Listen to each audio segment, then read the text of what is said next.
and to date. What has transpired, to be kind, is nothing short of malpractice of relevant leaders well recorded in history. I think you've made your point. Thank you.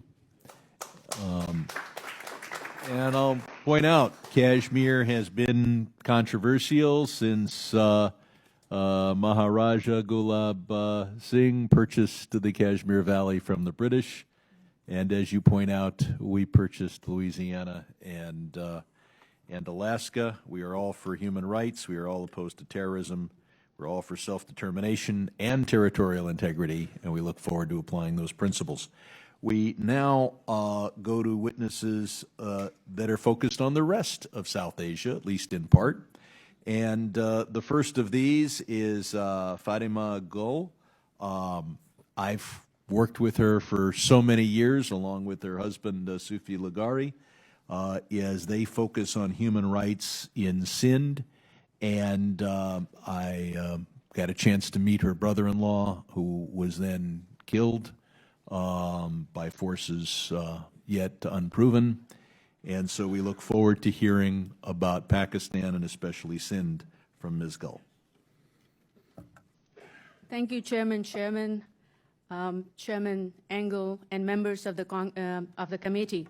Before I begin, let me thank you for inviting me to this important hearing on human rights in South Asia. Mr. Chairman, on September 15, 2019, religious extremists attacked schools, temples, houses, and businesses of Sindhi Hindus in Ghotki, a town in Sindh province of Pakistan. The attackers left chaos and terror across neighborhoods. These attacks were carried out on the pretext that a Sindhi Hindu professor, Notan Lal, had committed blasphemy. Despite lack of evidence, Lal was taken into police custody. These attacks, which lasted for over a week, were completely blacked out by Pakistani media. Since 1990, 70 people have been killed for blasphemy, and 40 people are currently serving life sentences and on death row. Mr. Chairman, religious persecution remains a silent feature of Pakistan. Hindus, Christians, Ahmadis, Shias, Zikri Baloch Muslims, and Hazaras are helpless victims at the hands of religious extremists who operate with government impunity. Mr. Chairman, Pakistan is the only country in the world which legislated against its own citizens. Mr. Chairman, based on eyewitnesses, Pakistani military supports terrorists who have carried out massacres of Hazaras.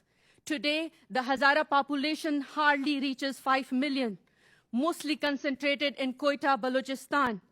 For the last 4 years, Hazaras have been terrified to do even small, simple tasks like going to their jobs and sending their kids to school. Mr. Chairman, when comparing violence against women in countries, Pakistan ranks 6th most dangerous country for women in regards to violence and rape. According to Human Rights Watch, child sexual abuse remains disturbingly common in Pakistan. 141 cases reported just in Lahore, Punjab, in the first half of 2018. According to the police reports, but none of the suspects had been convicted till today. I will also add, Mr. Chairman, that at least 77 girls and 79 boys were raped, according to the police reports. But none of the suspects had been arrested yet. According to the same report, 1,000 young Sindhi Hindu girls and 700 Christian girls have been abducted to convert them to Islam. Mr. Chairman, according to Sahil, an Islamabad-based organization, 3,832 cases of child abuse were reported in 2018. 33% rise seen in child sexual abuse cases. Mr. Chairman, the Pakistani government also commits a different kind of child abuse, mere criminal negligence. More than 800 Sindhi kids face a potential death after being infected with HIV. In July 2019, 10 members of US Congress wrote a letter to President Trump to raise this issue with Imran Khan. Since that letter, 25 more innocent Sindhi children have died with HIV. With the amount US aid Pakistan consistently receives for its public health sector, I'm only talking about public health sector, this HIV crisis should not have occurred at all.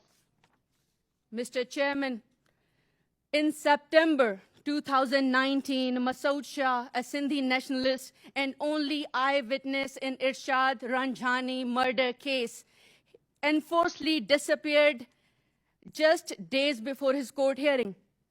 When Mr. Shah's brothers and friends went on to protest for his recovery, they themselves were abducted in the middle of the night. We are talking about total 11 people, including 4 brothers of Masood Shah. Eventually, they were produced before a court in Karachi. Now they are falsely accused of treason. Their defense lawyer said it is unprecedented when persons are charged on sedition for merely raising slogans and implying signs. Mr. Chairman, here are just some of the recommendations I want to mention here. Pakistan should pass a legislation that criminalizes forced conversions of these young girls. Majority of them are minor.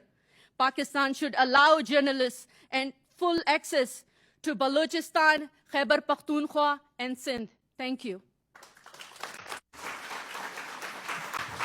Thank you so much. And I'll point out that many times we have governments who say, well, they can't control the human rights in this area or that area or as a non-state actor.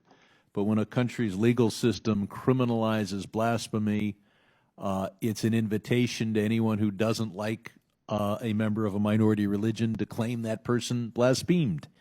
And when they impose the death penalty for blasphemy, even when that's on the books, it's an invitation to the most terrible human rights abuses. With that,